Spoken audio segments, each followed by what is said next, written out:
Hey everybody, welcome to Kimmel's Irish Pub. Time for another movie review. Tonight's movie, Happy Death Day to You. That's a nice little way to create a sequel, right? Because it's the sequel to Happy Death Day. So I looked back. I had seen Happy Death Day. I don't know if I did a review on it or if it was before this YouTube channel started, but I gave it a 5. So that's not very promising. And I looked. IMDb has this one at 6.5 and it has the last one at 6.5. So, whatever. And they created a sequel rather quickly. This was Happy Death Day was in 2017. This one's in 2019.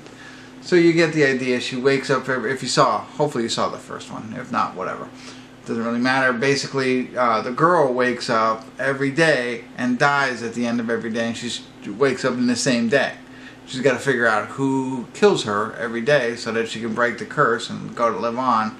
And if you haven't seen Happy Death Day, she figures it out and she lives.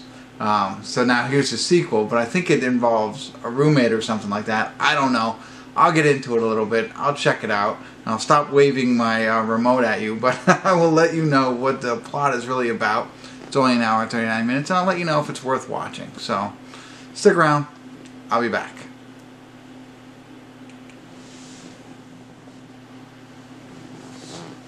Hey everybody, we're at the credits of Happy Death Day to You, the sequel to Happy Death Day. One interesting piece about, sorry there's no check-ins because there was really nothing interesting to check in about. We'll talk a little bit more about that. One thing that is interesting, I had to look it up, but I think this is maybe, one of the first times since I started my YouTube channel that I've done a sequel to a movie that I've already reviewed. So that's kind of neat. Anyway, enough about me. Let's talk about this movie. I was somewhat excited to see this. Kind of an interesting plot. Groundhog's Day horror film. Essentially, it was the first one. And I remember now I only gave that a 5. So I was hoping this one was going to be, at least as good as that one, and hopefully even better. It was not. So it starts off with the time travel, or not the time travel, the Groundhog's Day scene, essentially with the main character's boyfriend's roommate. And it starts there. And she tries to help him, and then she gets stuck in it again. Because he has created I want to say, for a lack of a better term, some sort of time machine. And from what I gather, that is what caused the first Groundhog's Day scenario in this movie. I think that's what triggered it all. And so this is the thing that has triggered it again. And she is now trapped again, trying to find out who's killing her and to close the loop. To make matters worse, she gets flipped into a different dimension. So it kind of touches on the multiverse that we've seen in some superhero movies.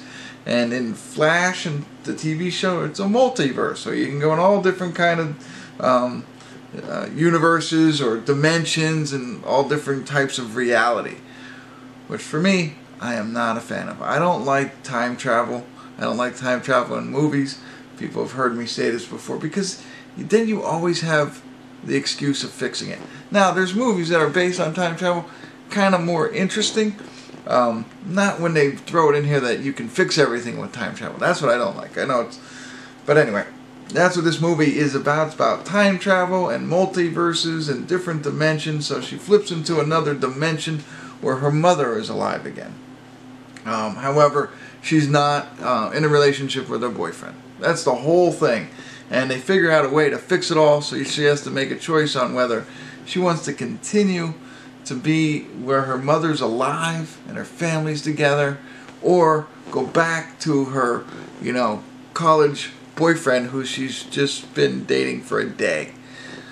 And that's her whole thing. And as you can imagine by the tone in my voice, the decision that she makes, they make it sound like, okay, well, if you go on that side, you're not really living your life. The one where your mother's alive, you're actually you're living somebody else's life.